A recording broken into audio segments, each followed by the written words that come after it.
We have a pretty good idea what the immediate future of bikes holds, but what happens after that? Here are 5 technologies we'd like to see put to good use on 2 wheels. Regular carbon is old hat these days. Sure, it's brilliant for making those laterally stiff, vertically compliant bikes we all froth over, but the basic concept of laying up carbon with epoxy hasn't changed all that much in recent years. The one carbon atom thick wonder material, graphene, appeared on the scene a few years ago, promising to revolutionise everything, but we're still waiting for it to take over in bikes. UK brand Dassie has already made a graphene road bike called the Interceptor. This incorporates the material in the resin that binds the carbon together, producing a stronger frame for a given weight. The process is much the same as for standard carbon bikes, and its designers reckon a 500-gram aeroframe is achievable. Graphene also has conductive properties which could be exploited in the creation of frames with some sort of built-in intelligence. The possibilities are intriguing. Imagine if you never had to clean your bike ever again.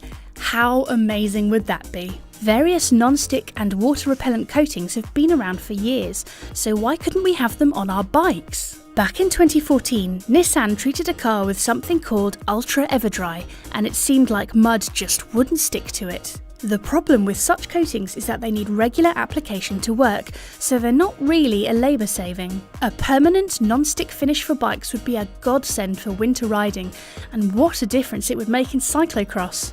Washing bikes in winter is an unpleasant task, and one that can actually damage your pride and joy if you do it wrong and blast water into your bearings. The bike of the future might just need a quick shake for all the mud to slide off. We've already got wireless gear shifting on the road, and it will certainly appear on mountain bikes soon enough, but what about the rest of your bike's components? Brakes, droppers and suspension could all be controlled wirelessly, making for cleaner, more user-friendly designs. Magura has already made an electronic dropper called the Viron, although a hefty price tag and lack of user-friendliness mean it's not been terribly popular. Imagine if you never had to route another cable through a frame, and if swapping your dropper post between bikes were as simple as undoing a single bolt and yanking it out. More wireless kit would mean keeping extra batteries charged, but if it simplifies frame design, drops weight and makes maintenance easier, then we reckon the trade-off might well be worth it. Convincing riders to use wireless brakes might be a little tricky, however. Modern mountain bike suspension is pretty incredible, combining lightweight with truly impressive performance. At the moment, on-the-fly adjustments tend to be limited to climbing lockouts and the like, but what if you could precisely adjust damping as you rode? Fox's never quite available live valve promises to offer something along these lines, but what we'd really like to see is a true magnetorheological damping setup as found on certain supercars like the Audi R8.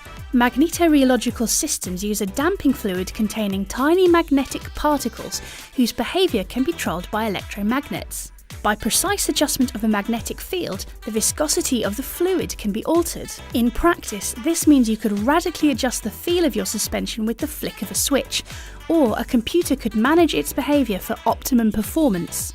Like electronic gears, such a system would need to be powered, and that brings us to our final piece of tech.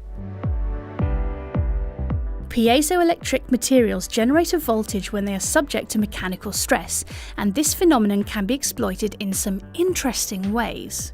Way back in 2008, researchers at a French university were able to demonstrate that a piezoelectric generator could be used to produce a few milliwatts of power, theoretically enough to power a small LED light. We'd love to see such a system employed to keep Di2 batteries topped up, or to power your Garmin on a bikepacking expedition. As more and more electronics make their way onto our bikes, the possible applications are multiplying. While there's no such thing as a free lunch in engineering, this is probably about as close to one as you'll ever get.